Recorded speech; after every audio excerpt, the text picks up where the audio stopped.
Hello, hello, hello, hello. Magandang gabi sa ating lahat, mga kapatid.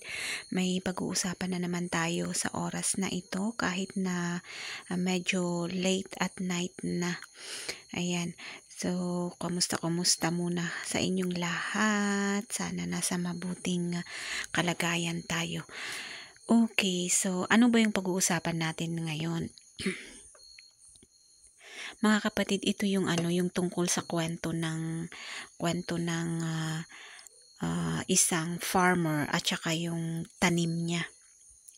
Yun, na ang sabi kasi, ang isang magsasaka daw, hindi lang niya nilalagyan ng pataba at saka pestisidyo yung pananim niya para para sa paglaki niya, kundi tinatanggal din niya yung lahat ng mga bagay na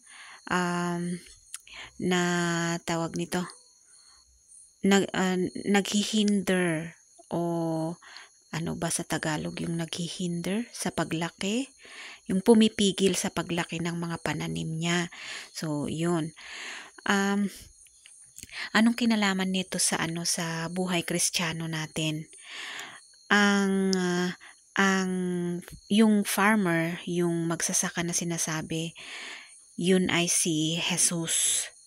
Parang si Jesus na rin yun. Tapos tayo naman yung mga pananim.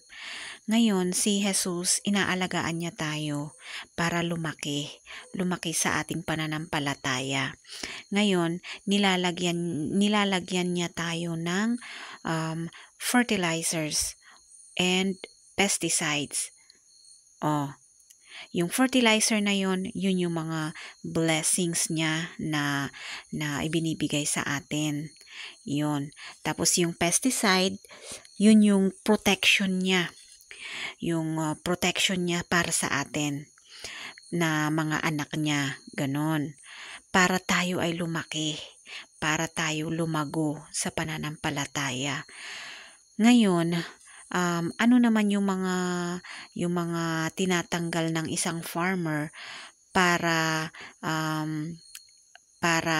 tuloy-tuloy yung paglaki ng pananim niya. Yung mga sagabal sa paglaki ng tanim niya, tinatanggal niya. So, in Christian life, ano naman kaya ang mga yun? Yung mga tinatanggal ng isang farmer dun sa pananim niya para hindi siya mapigilan sa paglaki. Mga kapatid, sa buhay Kristiyano, iba-iba tayo eh. Iba-iba yung yung sitwasyon natin. Kaya kung ano yung tinatanggal ni Lord sa atin, kasali dyan yung mga bagay na nasa atin. Halimbawa, yung mga ugali natin, ganon. Kung ano yung mga ginagawa natin na hindi naman naka-align sa kagustuhan ni Lord, ganon. At kung minsan tao rin, pati tao tinatanggal sa buhay natin, lalong-lalo na kung ito ay malaking sagabal sa paglago ng ating faith. Yun. Kaya wag tayong magtataka kung bakit minsan yung pinakagusto nating bagay bigla na lang nasisira, bigla na lang nawawala. Di ba? Kasi baka yung mga yun ay sagabal sa paglaki or paglago ng ating mga pananampalataya. Yun ang rason. Pati tao, tatanggalin yan ni Lord sa buhay natin kung nakikita niya na sagabal ito sa ating paglaki. So, yun mga kapatid ang gusto kong i-share sa video na to.